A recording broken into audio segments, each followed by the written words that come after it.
اب سنو اے سنی نوجوانوں، تم کو سنی کہا جاتا ہے. ہمارا سنی بھائی کیا کرتا؟ بدعقیدے کے پیچھے نماز نہیں پڑھتا. پڑھتا نہیں پڑھتا، نہیں پڑھ کے الگ جماعت بنا کے نماز پڑھ لیا یا الگ نماز پڑھ لے کے جاتے رہا. تو ایک بیچ کا آدمی ہے، انہیں سنی ہے نا، وہاں بھی ہے بیچ کا ہے. ایسے بہت زیادہ ہو گئے آج کے زمانے میں. انہیں بلا کے پوچھتا رہے، میں ادھر میں دیکھا جماعت میں تم نہیں پڑھے، امام صاحب کے پیچھے الگ نماز پڑھ کے بھاگ جا رہے ہیں. کئی کو سنی اور سمجھو سنی کس کو بولتے ہیں. خدا کی قسم آج کے اجتماع کا مقصد سمجھا رہا ہوں آپ کو. سنی کس کو بولتے ہیں سن لو. بولے کہ میاں تو نماز ان کے پیچھے نہیں پڑھا، الگ پڑھ لیا، کیا بات ہے؟ جی ہاں میں ان کے پیچھے نماز نہیں پڑھتا، میری نماز نہیں ہوتی ان کے پیچھے. بولے کئی کو؟ بولے کہ انہوں بازو والے ہے، تھوڑا سر پھرا رہا تو بولتا پکوڑے ہے، 24 نمبر ہے. کس کو بولتے ہیں میاں یہ سب؟ بولے انہوں فاتحہ نہیں دیتے، انہوں سلام نہیں پڑھتے، انہوں درگاہ کو نہیں جاتے، انہوں عروس نہیں کرتے، انہوں کنڈے نہیں کرتے، انہوں 11ویں نہیں کرتے، انہوں 12ویں نہیں کرتے. بولا یہ ہمارا سنی بھولا. اس کے اتنا بھولا تو پوری کائنات میں کوئی پیدا ہی نہیں ہوا. پورے بھولے ایک جگہ جمع ہوئے تو اہل سنت بنتی. اتنا بھولا، انہوں فاتحہ نہیں دیتے، درگاہ کو نہیں جاتے، سلام نہیں پڑھتے، وہ نہیں کرتے، یہ نہیں کرتے، ایسے باتاں کرا. تو انہیں پلٹ کے ایک ہی جواب پوچھا، سوال پوچھا، رہے میاں فاتحہ دینا فرض ہے کیا؟ سلام پڑھنا فرض ہے کیا؟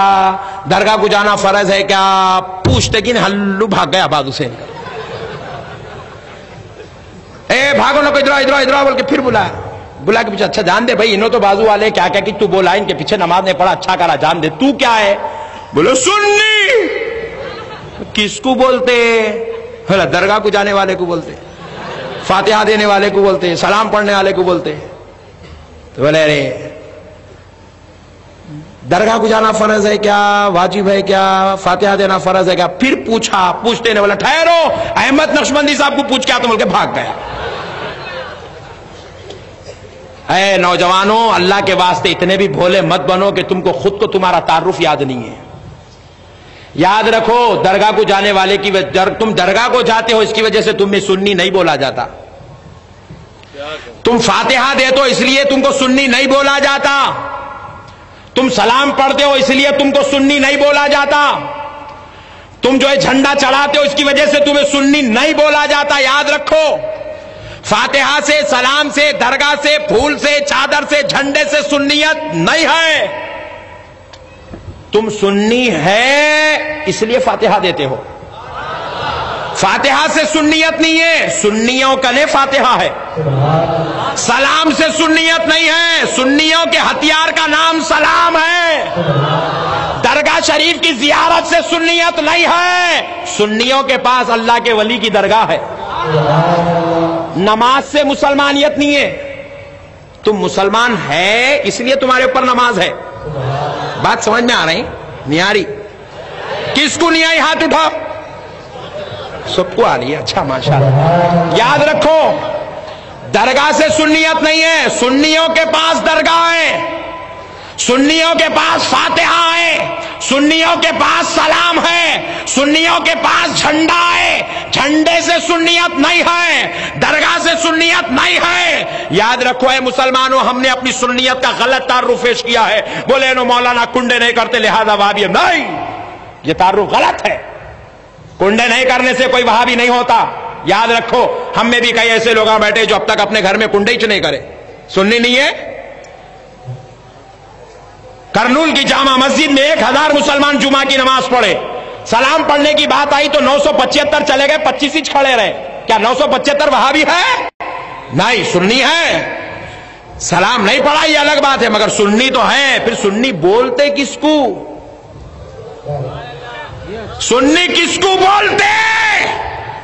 جو نبی کو اپنی جان سے زیادہ چاہے اس کو سنی بولتے ہیں. جو نبی کے علم غیب کو مان لے اس کو سنی بولتے ہیں. جو نبی کے حاضر و ناظر ہونے کو مان لے اس کو سنی بولتے ہیں. جو نبی کو شافع محشر مان لے اس کو سنی بولتے ہیں. جو لامکان جا کر اپنی آنکھوں سے رب کا دیدار کرنے کو مان لیا اس کو سنی بولتے ہیں. جو نبی کو خبر میں آئے اور گناہگاروں کو بخشانے کو مان لے اس کو سنی بولتے ہیں. جو نبی کی عظمت کو مان لے اس کو سنی بولتے ہیں. جو نبی کو سید المرسلین مان لے اس کو سنی بولتے ہیں. اور خوابوں میں آ کر غلاموں کو دیدار کرانا جو مان لے اس کو سنی بولتے ہیں.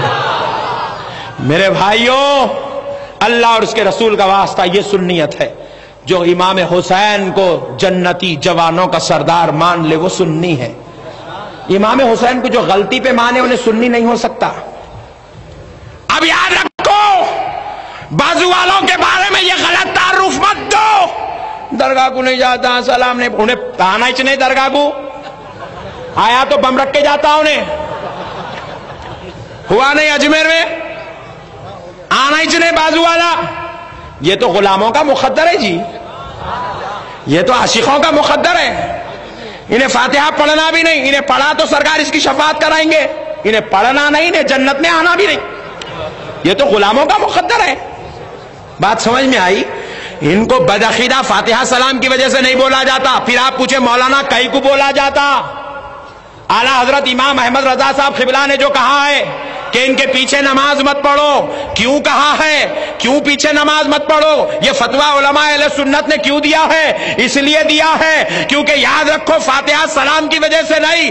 انہوں نے کہا یہ بدعقیدہ ہے. پوچھے بدعقیدہ کس کو بولتے ہیں؟ جو نبی کے علم غیب کا انکار کر دے وہ بدعقیدہ ہے. جو نبی کو ان پڑھ لکھے وہ بدعقیدہ ہے. جو نبی کو گناہگار لکھے وہ بدعقیدہ ہے. جو نبی کی خبر کی حیات کا انکار کر دے وہ بدعقیدہ ہے. اس مجلس میں آمد مصطفیٰ کا جو انکار کر دے وہ بدعقیدہ ہے. یہ قوم بدعقیدہ ہے کیونکہ یہ گستاخ رسول ہے. بات سمجھ میں آئی بھائی؟ کیا ہے بولو؟ گستاخ رسول ہے. یہ رسول اللہ کی عظمت کا انکار کرنے والی قوم، یہ رسول اللہ کی رفعت کا انکار کرنے والی قوم ہے. یہ گستاخ رسول ہے، یہ دشمن رسول ہے، یہ باغی رسول ہے. یہ اہل بیت سے بغض رکھتے ہیں، یہ آل نبی سے بغض رکھتے ہیں، یہ غوث و خواجہ سے بغض رکھتے ہیں، یہ اولیاء اللہ سے دشمنی رکھتے ہیں. اسی لیے ہمارے بزرگوں نے کہا جو اتنوں سے بغض و بغاوت رکھے ایسی گندی قوم کے پیچھے نماز کیسے ہو سکتی ہے؟ جو نبی کے علم غیب کا انکار کر رہا ہے، جو نعوذ باللہ نبی کو ان پڑھ کہہ رہا ہے، جو نعوذ باللہ نبی کو گناہگار کہہ رہا ہے، ایسی قوم کے پیچھے تمہاری نماز کیسے ہو سکتی ہے؟ لہٰذا یہ ان کی بدعقیدگی ہے جو یہ دشمن رسالت میں مبتلا ہے. میرے نوجوان بھائیوں یاد رکھو، علماء اہل سنت نے تمہیں کبھی کڑوا گٹ نہیں پلایا ہے. علماء اہل سنت نے تمہیں یہی درس دیا ہے ان سے بچو.